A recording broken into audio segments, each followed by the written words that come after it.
Hello, this is Blake Graham, Triple Diamond with American Longevity, and it's a pleasure today to be here with Dr. Ronald Pugh, optometrist and philanthropist, as well as a real student of nutrition. Dr. Pugh, how are you this morning? I'm very good. Thank you for asking, Blake. Tell us a little bit about your background. I am an eye doctor. I've been seeing patients for over 30 years. I've had a chance to study extensively nutrition for more than 40 years, having a tremendous interest in nutrition because of my mother. My mother always had struggles with her health for as many years as I knew her. And so even in high school, in the health classes, I paid attention. In college, I paid attention. On my opportunity to serve other people worldwide, I've paid attention.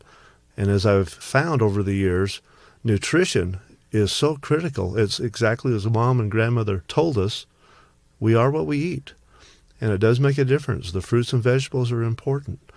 The new breakthrough within the last, I would say, 10 to 20 years is quality supplements that goes along with what the food lacks. It was brought to my attention back in the 90s when I read the Senate document 264 that goes back to 1936 that talks about how the land is lacking the minerals, therefore the food and the animals that eat the food and the people that eat the food and the animals are lacking minerals, and how important minerals and how important nutrition is to our overall body health, and how many mineral deficiencies and vitamin deficiencies cause physical problems. And with my mother having so many physical problems, when she went to the doctor, she had 2 pages of problems. And she didn't mention the big ones like diabetes and blood pressure and the obvious ones. These were all little pains and aches and problems and worries that she had. And so I've been very, very interested in finding what would have helped Mom. She died at age 75, so she's gone now. In the process, what will help myself, my siblings, my fellow man. I'm very interested in nutrition.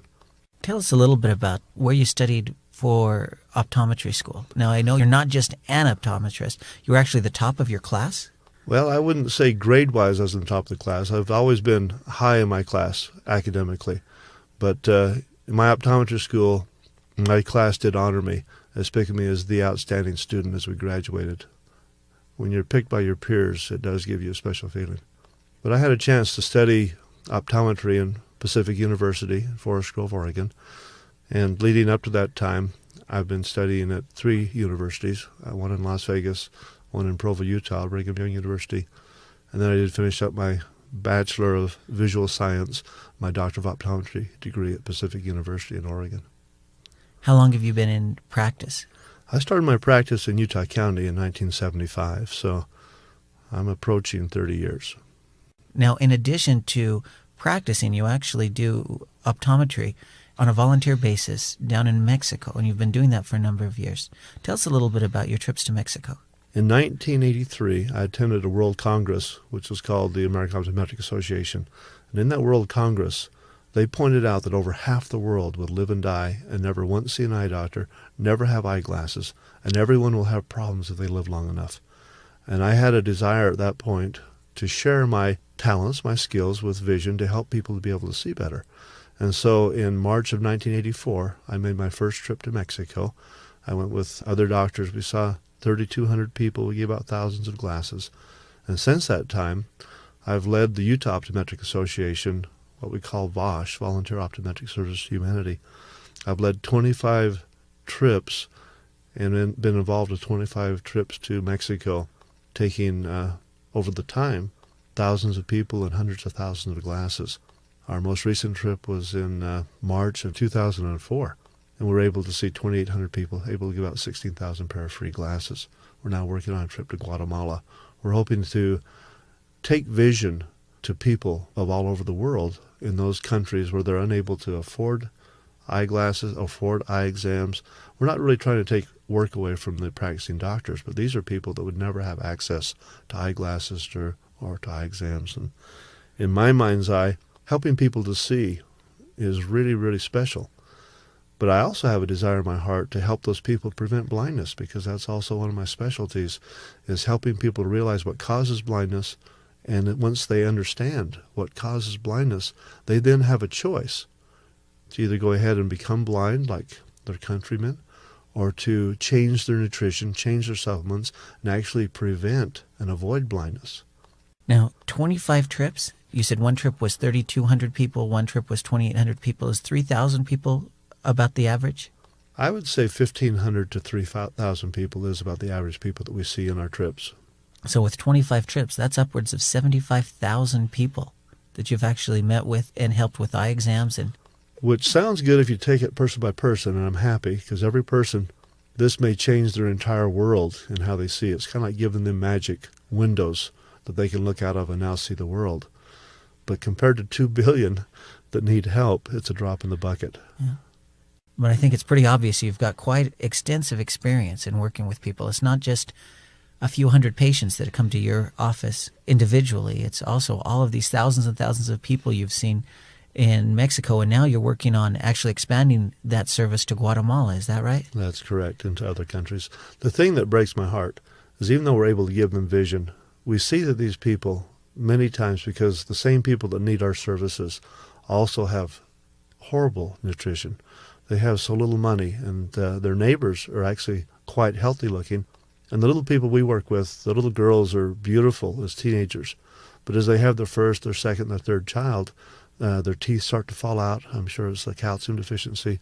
And other deficiencies come up. The children themselves have birth defects. There's many things that still pull my heartstrings that I want to do more than just give out free eyeglasses. I'd like to be able to help those people to educate themselves and to be able to make changes that are meaningful in their life. So are you seeing the same kind of health problems we have here in the U.S.? I am. I'm seeing mineral and vitamin deficiencies throughout everywhere I go. It's very, very sad to me to see people suffer. And a lot of it just begins by not knowing the difference, by not knowing what to eat, what not to eat, and how to supplement, and the necessity of supplement. But the other side of the coin is, although it's sad to see those challenges, it's also hopeful to know that there's something we can do about them. I talk about 6 inches from health. I think people are only 6 inches away from being healthy, and the 6 inches is the spacing between their eardrums. It has to change within the person's mind. A person needs to become responsible for their own visual and physical health by educating themselves and doing according to their education. Well, Dr. Pugh, one of your passions is preventing blindness, and you talk about the top 5 reasons that people go blind. Tell us a little bit about those reasons. The top 5 reasons people go blind in the United States of America, the number 1 and number 5 reason is macular degeneration and cataracts. Both of those are caused by free radicals.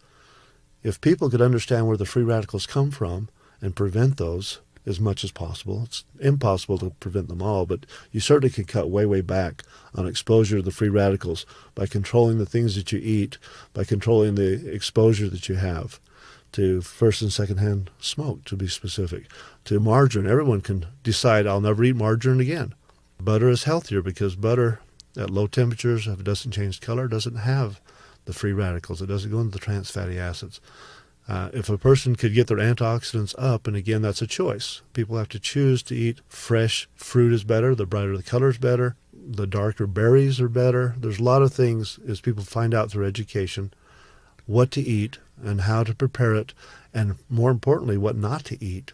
The analogy I like is I fly airplanes. And if you and I were going down to take a flight in my airplane, and let's say we had a quarter of a tank of gas, I'd like to have more gas. And we're using the analogy of the airplane and ourselves as our body. And the gas is what fills the tank, and food is what fills our stomach. And so as we're hungry, we're thinking about what we're going to eat. The gas tank in the airplane needs to have more fuel. We start to put the 100 low-lead fuel in, which is what the airplane needs. Now, if halfway through filling that gas tank, if I start feeling a little bit cheap and thinking, oh, I don't really want to use this expensive gas, let's just fill the tank with something else. Let's put some dirt, some weeds. Let's throw some water in there. Let's just fill it with water. It's okay. It's just an airplane. And so now the tank's say full. And this is kind of how we eat. We start to eat and we think, this is good for us and this isn't, but I'm really hungry. And so you grab a handful of this and munch that and fill up on whatever it takes to fill our tank. Now in the airplane, that's unthinkable. We don't want to go flying now that we've filled it with junk. And yet our bodies, we do that day after day, week after week, year after year, and we wonder why we get sick as we get past 40, 50, 60, 70, why we die early. And so the idea is that with the airplane, it's important what you put in. We want the 100 low lead. But it's probably more important what we don't put in the tank. We're not putting dirt. We're not putting water. We're not putting impurities. And in our body, it's the same thing.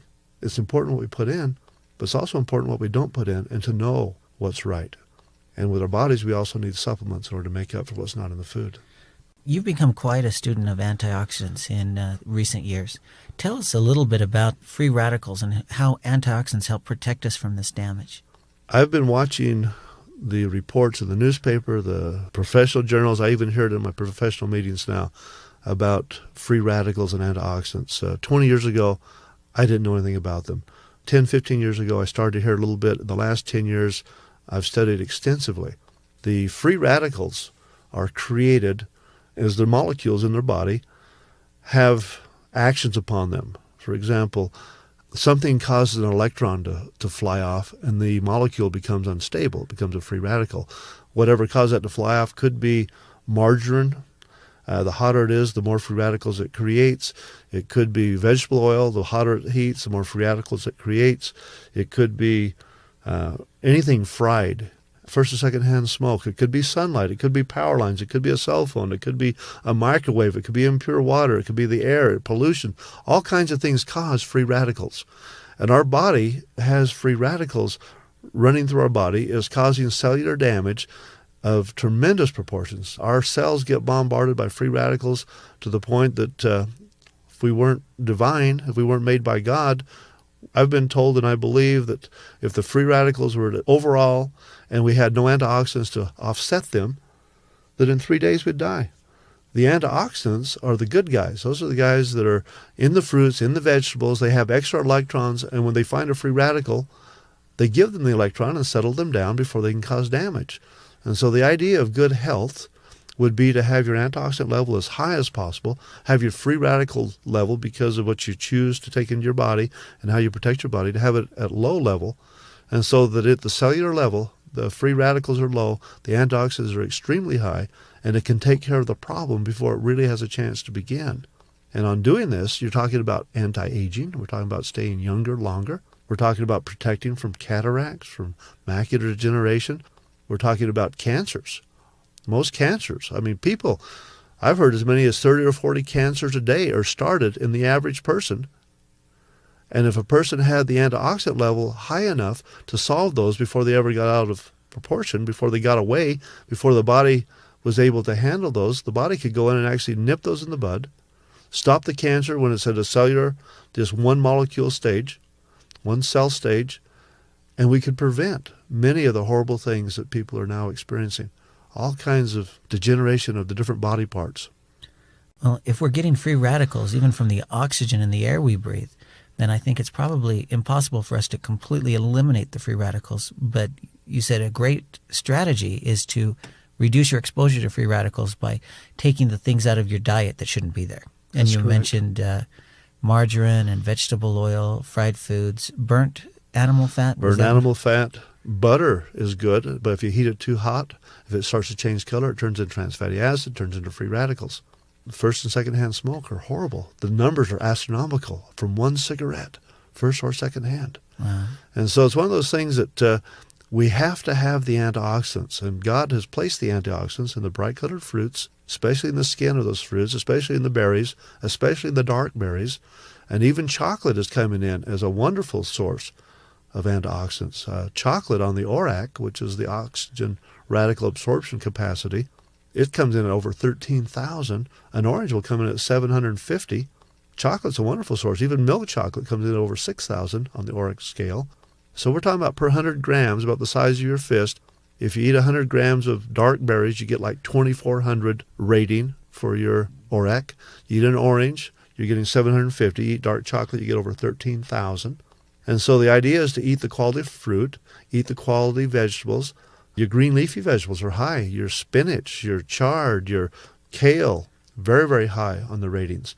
And so the darker the leaf of the green and the brighter the color gives you more and more antioxidants. But supplementing is very important.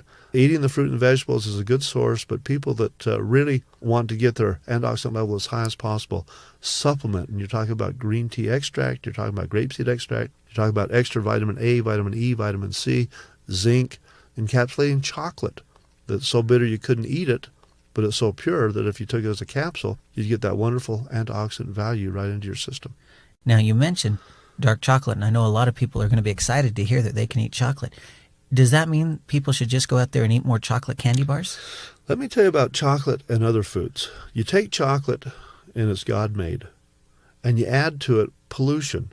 You're talking about the waxes, you're talking about the refined sugar, you're talking about the hormone milks. You hit the pollutions, and now you've made it where it shouldn't be eaten. You take an egg. God made it, it's good. But you fry that egg, and now you've filled it with free radicals. It's not good. You take meat. It's good. Meat sparingly won't hurt you, especially if you're supplementing properly. But if you overcook that meat, now you turn into trans fatty acids. You're creating more free radicals. And overcooked meat will actually increase cancer by 462%. And so it becomes carcinogenic. And so you can take something good and you can ruin it. Or you can take it the way that God created it, and maybe with a little bit of preparation, you can make it good for you or even better for you. Man tends to screw things up. God tends to make things so they're good for you. Now, if somebody's just eating a good diet, say they really consciously try to eat lots of dark green leafy vegetables and lots of the dark berries, are they getting enough antioxidants just from the food they eat? They definitely are better off by controlling what they eat, by eating the good stuff and staying away from the bad stuff. But I truly believe that supplementation is critical, necessary, important. It has to be. In our day and age where we live, we have to supplement. You don't know what you're getting. You don't know what you're not getting. Personally, I like to eat like there are no supplements. But then I like to supplement like I'm eating tree bark and leaves, because I'd rather have double than nothing. So I'm very careful what I put in my body, and I'm very careful to supplement each time as I take food, because I'm eating now to live. I want to be able to stay to do as much good as I can on this earth for as long as I can and feel as good as I can. I truly believe I can get to 100 without aches and pains. You talk about supplements. Is there a difference in the quality of different supplements, or are all supplements essentially equal? I've done quite a bit of study on this. I've tried different supplements. I've looked up the literature. I believe there's about 1,900 supplements on the market. And out of those, I only know of a handful that are worth taking. And the ones that I like best are the ones that have the most bioavailable ability to get into the tissue to give us help. For example, minerals. If you chew on a rock, you don't get much. If you chelate it, it does increase its absorbability. But the best minerals come out of plants. Plant-derived minerals are the very, very best. And those plant-derived minerals are available. They're a little bit hard to find, but they're worth looking for. And there are sources to get plant-derived minerals. Even when the bottle says plant-derived minerals, you have to look at who's bottling that and whether or not you trust the people and whether or not they're accurate. I like to have supplements that have an independent lab evaluate, and so that I know that what it says on the bottle is really what's in the bottle. I find that vitamins and minerals are different qualities, different absorbabilities. I find that different pills, some will absorb, some don't. People that run the sewage plants find thousands of pills that haven't even dissolved. They've just gone right through people and have done them virtually no good at all. So yes, there's a huge difference in the different quality of supplements. Well, I know a lot of companies that sell antioxidants. They just list, we have antioxidants in there. How do people know if they have a good antioxidant? You mentioned this ORAC score, oxygen radical absorption capacity. Is that something that can help people tell that they have a good antioxidant? The best way I know to tell on a good antioxidant is to have an independent lab that does an ORAC score. And you can compare different liquids that say they have antioxidants. You can compare different preparations. And based on that ORAC score, I think that's an excellent way of seeing who really has the high antioxidants and who just says they have it. Now, is the ORAC score pretty objective, or is it more subjective? Does it depend on who's doing the test? ORAC score is science, and science means that you can measure it. And so I think the most important thing on the ORAC score is to have an independent lab that has no financial gain from lying. Someone that does good science and does good comparatives would be a score that I would trust. Dr. Pugh, what are some of the diseases or health challenges, the problems that are associated with free radical damage and the lack of antioxidants?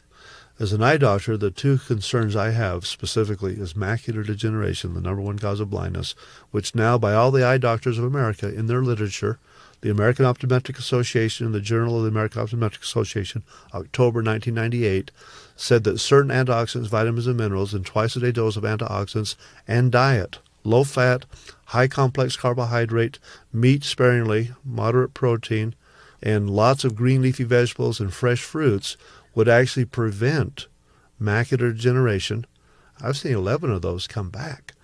I had my first experience a few years ago where I gave this article from the American Optometric Association to a young lady, and her father was so blind because of macular degeneration, he couldn't drive. She came back a year and a half later, and because of the story she told me, I brought my son-in-law in, who was kind of a skeptic. I says, Doug, come and listen to this story. And the young lady said, my father did exactly what the article said.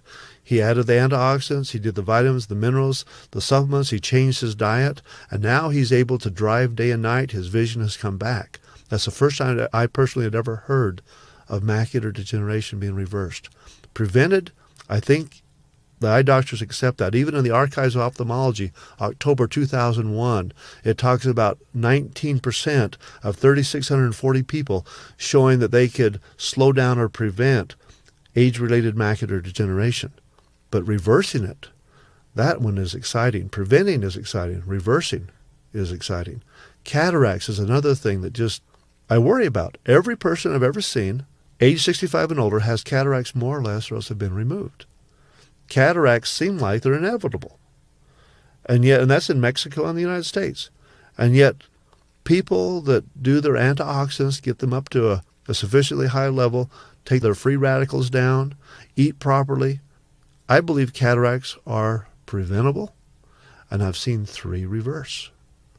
I've seen 3 reverse. I'm hoping to see a whole bunch reverse. I'm planning not to have them myself because I've got my antioxidants high, keep my free radicals down.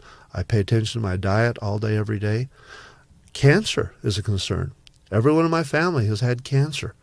I grew up in southern Utah where, because of the testing of the Nevada test site, we had lots of fallout and people have cancer. With antioxidants, you can stop cancer. You can slow cancer down. You can reduce cancer. Aging process. I haven't found anybody yet that wants to get old, that wants to get wrinkled, that wants to turn from a plum to a prune. I haven't seen people that like to have all the aging process and the degeneration that comes with aging. Free radicals is what causes a lot of those problems throughout the whole body. Antioxidants nip it in the bud, slow it down. Can't prevent it completely, but you certainly can slow it down, and it's worth doing. Now, actually, seeing people who have had their macular degeneration or their cataracts reversed, was that hard to accept as a doctor? I know most of the time we hear about prevention and not actually about diseases reversing. I haven't heard very many people talk about diseases reversing. As I talk to the doctors in the hall, I am getting doctors that says, yes, I saw macular degeneration reverse, I saw cataracts reverse, but I haven't heard it preached. I haven't heard it talked about at the head of the seminar. A month ago, I was at my Utah Optometric Association meetings, and the gentleman that was giving the lecture said that with vitamin C alone, cataracts can be prevented 57% of the time. Vitamin C is an antioxidant. It's a good antioxidant. But you get a green tea that's 100 times more powerful. You get a grapeseed extract, which is 100 times more powerful. And yet you can reduce it with vitamin C 57%. But I still haven't heard them talk about reversals. I'm watching reversals. I'm believing in reversals. But you don't hear it taught by the other doctors. But they are starting finally to talk about prevention. They talked in the American Optometric Association meetings in 1987. It was a lecture I listened to about vision and nutrition, and they talked about prevention there. But I haven't ever heard where people say that it can be reversed. I'm seeing it reversed. I'm thrilled with it being reversed, but they don't teach it and they don't write about it yet. Your patients that have it reversed have to be very excited about it. They are thrilled to pieces, and so are their families. To do this, to actually get the best eye health you can, and when you talk about reversing some of these diseases, you weren't talking just about taking antioxidants. There was a lot more that people were encouraged to take. What are some of the other essential nutrients that you recommend people take for proper eye health? The proper eye health starts with diet. It starts with what you eat and what you don't eat. And then it goes beyond that with the 60 known minerals that people need. These are mostly trace minerals. We've identified at least 60. I'm sure there's more. And then there's 16 vitamins, including A, E, and C, and there's 12 amino acids, and folic certainly being one of those that are so important. And then there's the omega-3, 6, and 9, the fish oils, the flaxseed oils, that are very, very important. And each of these need to be prepared in a way that is symbiotic, a way that your body can most use it. And I like them in a therapeutic dose. I like them to be where they actually do some good, not only preventing, but if you have degeneration, which everybody has it more or less, where it actually starts to restore, where the body has a chance to build, maintain, and repair itself. And so I like to have these in the right amounts. I like to know who is preparing these. I like to know that the essential fatty acid has been protected from heat, from light, from oxygen, that they're paying attention as they combine these different vitamins and minerals and amino acids and essential fatty acids. And that what it says on the bottle is really what is in the bottle. What it says on the capsule is really in the capsule. People that have these preparations tested by independent labs and have the proof so that they know that what it says is what it is, and they have the integrity to keep and maintain that. Now, when you mentioned, you called it therapeutic doses, is that a lot higher than like the RDAs? The RDAs is made to keep a little soldier, 17 years old, alive as he gets off the boat in World War II until the Germans can shoot him, until the Japanese shoot him. We're talking about just barely keeping prisoners alive. That's not my idea of thriving. That's the minimum. I don't want the minimum. I want a higher, much higher dosage, which is actually going to have a therapeutic effect. I've reversed my arthritis in my body by having a therapeutic amount of the vitamins and the minerals, and especially extra calcium and glucosamine. I've reversed my blood pressure by having a higher than minimum. Minimum is not what I want for my body. I would like optimum. I would like the antioxidants as high as possible. So when you started getting all of the essential nutrients, you said you saw a difference in the symptoms of arthritis as well as your blood pressure came down. Did you notice any difference in weight loss? I've noticed I haven't gained a pound since 1987. And 1987 is the same time when I started paying attention to not only eating, but quality eating, cutting out the bad stuff, eating the good stuff. I didn't start adding in supplements until 96. It took me until 96 to realize that I needed to supplement with the vitamins and the minerals and the amino acids. And I didn't catch on to the essential fatty acids until about 2001. I had to go back and restudy what essential fatty acids were. I mean, just by the sound of it, essential, okay, I can understand that sounds like I need it. But fatty acid, who wants fatty acid? That doesn't sound good. But as you go back, it is absolutely what your body needs in order to absorb, in order to be healthy, I use essential fatty acids in my practice to help people moisturize their eyes so they can wear contact lenses. If people would drink a half ounce of water for every body pound of weight, they would hydrate themselves with water.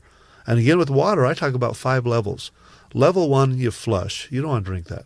Level 2 is in the rivers and the streams. I don't think you want to drink that either. Level 3 is what they purify and they put through your taps. In most cities, that's okay in the United States of America. I don't drink it in Mexico, though. Level 4 is what they bottle, what they purify, what they've really tried to make good for you. Level 5, I'm not yet. I'm on level 4, but level 5 is where I'd like to be. That would be like reverse osmosis and adding the minerals back in so that I really control everything that I'm drinking. And so you want to hydrate yourself with a half ounce of water, the higher quality the better, for every body pound. So if a person weighed 100 pounds, you're talking 50 ounces of water. Or I weigh close to 300 pounds, and coming down, by the way, thank you. I do like 5 quarts. I try for 150 ounces of water a day. And then if you take the essential fatty acids, that helps moisturize your entire body. And I find people that cannot wear contacts or have a problem with dryness in their eyes, especially in the Utah desert, do much better as they add in the essential fatty acids, they add in the hydration, and they're able to moisturize themselves from inside out. Now that's the essential fatty acids that help your body retain that moisture. They help not only for people with contacts, but I've heard you recommend extra essential fatty acids for people that are having the eye surgery, the corrective vision surgery. Isn't that right? Once you go in for laser surgery, if they can be hydrated and have the essential fatty acid, and I'm talking about 6 grams, 9 grams, 12 grams, 15 grams, depends on their body weight. But if they'll hydrate themselves and then continue to keep that eye moist after the laser surgery, we get much better results. I highly recommend that. My wife's heels that were dry and cracking, they've gotten better on the essential fatty acids. She doesn't have to use as many oils on her elbows, and it just moisturizes every cell in your body, makes every cell more absorbable. I love essential fatty acids. Well, tell us about those top 5 reasons people go blind. I know we've mentioned number 1 and 5. Number 1 and 5 is macular degeneration and cataracts, free radical caused, antioxidants, and the full nutrition, eating the right things, not eating the wrong things, supplementing properly. You can prevent those. Number 2 is diabetes. I always ask two questions and people know the answer, what causes diabetes. They don't have to answer the questions. What color is the White House? You don't have to tell me. You know that. And what causes sugar diabetes? If you don't know that, we'll have a special help session. If you cut sugar down to almost zero, if you take out natural and processed sugar out of your diet, which we don't really need to be healthy, we need to not have sugar, natural and processed, and refined carbohydrates also turns into sugar within 15 minutes. So if you take out the refined carbohydrates, we're talking about the whole middle of the grocery store, people. We're talking about the packaged food industry. If you take that out, which is created to help make money for people, but not created for healthy people. And if you eat around the edge of the grocery store, we're talking about the vegetable section, the fresh fruit. We're talking about the meats, but just don't cook them too much. We're talking about the eggs, just don't fry them, boil them, poach them. We're talking about the butter, but don't let it change color by heating it too much. If we eat the things that God gives us and then we supplement properly, cutting the sugar down to almost zero, adding in the extra vanadium and chromium along with the regular basic 90, the 60 minerals, 60 vitamins, 12 amino acids, and the omega-3s, we can actually stop, prevent, and I've seen reverse diabetes. Blood pressure, number 4 cause of blindness, again doing the same things as diabetes. In fact, it's interesting. People get diabetes, get blood pressure problems. People get blood pressure, get diabetes. I almost ask people, you have a horse, do you have a bridle? They kind of go together. Diabetes follows blood pressure. My brother had blood pressure for years. Now, what a surprise, he has diabetes. Mom and dad had blood pressure for years. They developed diabetes. And so you do about the same thing for the blood pressure. You eat properly, avoid the bad stuff, eat the good stuff, supplement properly, add in extra calcium. And it doesn't hurt because with calcium deficiency, you have 147 diseases. It doesn't hurt to put in the extra glucosamine, things that you need to rebuild your ligaments, your bones with the minerals, with the vitamins. You can avoid arthritis. You can avoid blood pressure. You can avoid the top 5 reasons people go blind. When you talk about calcium, is any calcium supplement going to do, or is there a certain kind that you particularly like? Do you like liquid calcium over calcium in a tablet or a capsule? I think on vitamins, I've gone from crummy, worthless, and poor, and I've evolved into what I consider the most absorbable and the best and the most available to me.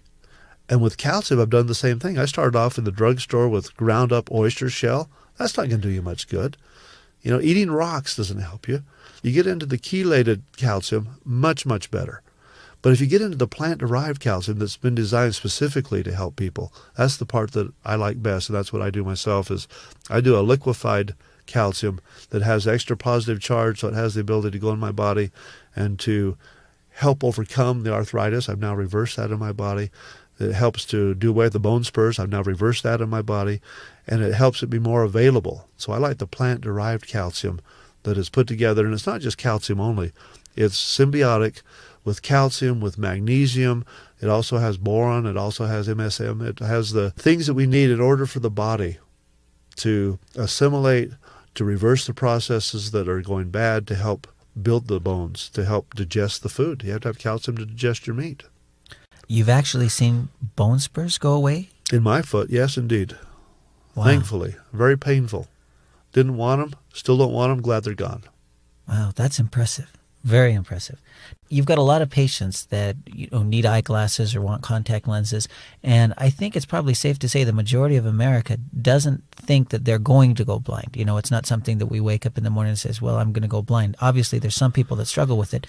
But does this nutrition, getting all the essential nutrients, can that help people even that aren't worried necessarily about blindness, but just maybe don't want their eyesight to get worse, so they have to, keep getting stronger and stronger corrective lenses? Have you found that the nutrition helps with everyone, with all of your patients? I would recommend that if people are going to drive a car, they put quality oil and gas in, and it helps their car go. So you're going to fly an airplane, you want to put the oil in, you want to put the gas in, and you want to pay particular attention, because with a car, your car breaks down, you pull over. You're in an airplane, you're in a lot of trouble if the engine quits. We're talking about our bodies here. We're talking about our bodies. And even though it runs on junk most of the time, because that's what we put in it, and it's amazing that it runs as well as it does, why would we want to not put in the best that we can? Why not give our bodies the best building materials they can? And it comes with nutrition. It comes with what you eat. But since what we eat is no longer complete, we have to supplement. And so I would think that anyone would want, at any age, to be able to put in the proper food and supplement that proper food so their body can build, maintain, and repair itself, so it can truly be a temple, so it can stay young, it can stay healthy, it can stay beautiful. It doesn't have to get fat, old, and wrinkled as fast. Maybe not at all. And plus, to extend our life, where we're able to accomplish more good, be able to help more people. If we're all tied up with pain and just barely surviving, how many other people can you help when you're just trying to survive yourself? I'd like to be in a position where my body is doing so well that I'm able to reach out and help other people. Dr. Pugh, you seem real passionate about what you do. Would you be doing this even if there wasn't money to be made with it? You know, the concept I have is I'm a red-hot briquette. And I'd like to go in these other countries, and I'd like to touch other people and get them going and fan their flame where they would be self-sufficient and educating themselves. And I wouldn't mind providing them books and tapes and things as a library. But as far as just giving them out, I'm not interested in that. I'm interested in the people who have access to the knowledge, and based on their knowledge, them doing something worldwide. I definitely would be doing this even if there's not money to be made with it. Helping people is so important to me, helping them be able to see better, to be able to prevent blindness. But you can't just help the eyes. It's healthy eyes, healthy people. You're helping their whole person. We're talking about preventing birth defects. We're talking about helping people overcome so many bad diseases such as arthritis, heart diseases, cardiovascular problems. We're talking about the entire body is built with cells, and every cell is built with vitamins and minerals and amino acids and essential fatty acids. And if you don't have the building blocks, the cells aren't healthy. If the cells aren't healthy, the body's not healthy. So we're talking about, yes, the eyes are important, but the eyes are just part of the body, and it all ties together. And I would do this if there was no money in it at all, because it's a good thing to do. But unfortunately, I have a house to pay for. I've got a car to drive. It costs money to fly here and to go there. It's a necessity of life. And so it's one of those things that I am glad that there's a way to build a business as you help people to help people. Dr. Pugh, what has been the most effective way that you found in sharing this education with other people? Is it something that you found more effective to sit down and give people the information personally where you talk with them for a few hours? Or have you found it's more effective to like share a CD or a tape or a book with them? People need to be able to educate themselves. I'd like to very quickly touch on the point that it's possible to prevent blindness, that it's possible to reverse some of these problems. But it's up to them to take that knowledge, to build upon it on their own, be responsible themselves, and then if they'll borrow a tape, borrow a book, or go buy some, search things out on their own, they need to educate themselves on a line by line, minute by minute, day by day. It's an ongoing process. If people don't internalize the information, then they won't keep up doing what it takes to be healthy. So I don't have the time to help the whole world. They need to help themselves. I just simply start it. I like to use the analogy like I'm a briquette making a barbecue. I'm red hot. I like to touch them. I like to get them lit. I like to fan the flames a little bit. And then as they catch on fire, I'm hoping they'll go out and they'll touch other briquettes and they'll catch them on fire. I'm hoping that they'll spread the word. Because as one person, as a small group of people, there's a big world out there. And you have to help people to be able to help people, to be able to help people, to help millions, to help billions. Everybody needs this information. It should be taught in every school. It should be taught in every health class. But it's not. And I don't think it ever will be. So I think people have to take the responsibility and search it out and live according to their beliefs. And are you finding that those patients of yours that actually do listen to audio cassettes or read books about health and nutrition get much better results when they start to supplement? I won't even let them know what supplements I use until they educate themselves. I think that there's so many supplements on the market, there's so much confusion out there, that unless they know what they're doing, they're not going to continue with it. It's kind of like doing push-ups. You can start doing push-ups, and if you quit in 5 days, why did you start at all? If you quit in 3 weeks, why do you start at all? This is something that's a lifestyle. This is a lifetime commitment. This is something that as long as your heart beats, you need to have the building blocks if you're going to be healthy. And so it's something that if people will educate themselves to make it a lifestyle, supplementing and eating properly, tremendous, tremendous possibilities. But if they only do it for a week or two or a month or two, why even start? So you're talking about a lifestyle change. I'm looking for a lifestyle change. I'm talking about the 6 inches between the eardrums. They're 6 inches away from health. Well, how long do people need these essential nutrients? Only as long as they breathe, only as long as they need oxygen, only as long as their heart beats. Well, Dr. Pugh, thank you so much for your time today. We appreciate your passion and all of the education that you've shared with us. And hopefully the people that listen to this will become those briquettes where they go out and share this with other people, and together we can make a bigger difference in the world. I am passionate about what I do. If I had my wish, some genie came to me and says, Ron, just name your wish, I'll grant it to you. I say, Genie, where have you been all my life? I've been looking for you. What I wish is for every person on earth to take the personal responsibility for their physical health, to search it out, to find the best, and then to do the best based on their beliefs. And if the genie granted that to me, I'd have to find something else to do, because that's what I'm going to do for the rest of my life, is help people become responsible for their own health. And have you found that by improving their physical health, that people's emotional health seems to improve as well? And their spiritual health. Emotional health, physical health, spiritual health, they're all tied together. When you feel better, you do better. Thank you very much, Dr. Pugh. My pleasure. Thanks, Blake.